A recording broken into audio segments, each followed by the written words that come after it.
The Wolves are howling with pride at NC State.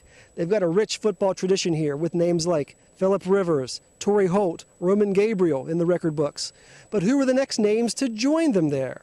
Hi, I'm your host, Jody Mack, here with a very special on-campus edition of the Weekend Playbook. We're here outside the gates at Carter-Finley Stadium, home of the Wolfpack.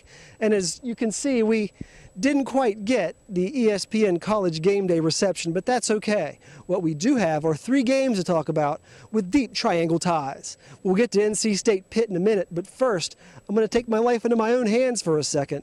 As you can see, we're in the middle of NC State country, but I'm wearing my Anoop Desai button.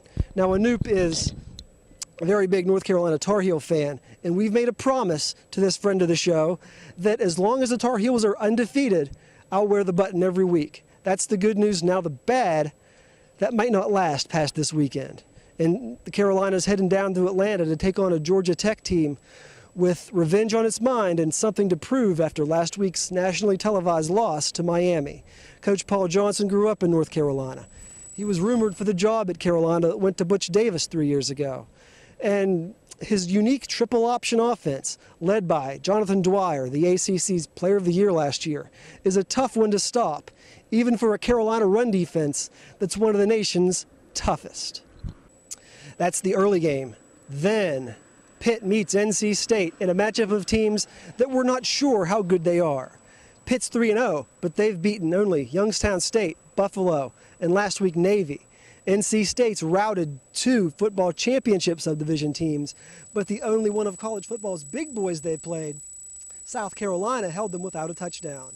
Now the Wolfpack will be led by Russell Wilson. He set the NCAA record for consecutive passes without an interception last week. Now Pitt will counter with Bill Stahl, who's been maligned by fans despite the 3-0 start. The Panthers' defense has been strong enough to show why they are the preseason pick to win the Big East. That's the middle game. In the nightcap up in Durham, a pair of schools 5 miles apart will meet for the first time when Duke plays host to North Carolina Central. Now, Duke has been trying for years to recapture the glory that they had under Steve Spurrier. The old ball coach is back this weekend to celebrate the 20th anniversary of Duke's last ACC championship. They'll look to celebrate a win over an NC Central team that is in its 3rd year as a Division I program. They haven't played a bowl subdivision team yet, but Coach Mose Risen's squad looking to pull one of the bigger upsets of the season. That's it for this edition of the Weekend Playbook. Let us know what you think. Email the show at sportsgumbo@yahoo.com or follow us on Twitter at twitter.com/sportsgumbo. I'm Jody Mack, and we'll see you at the game.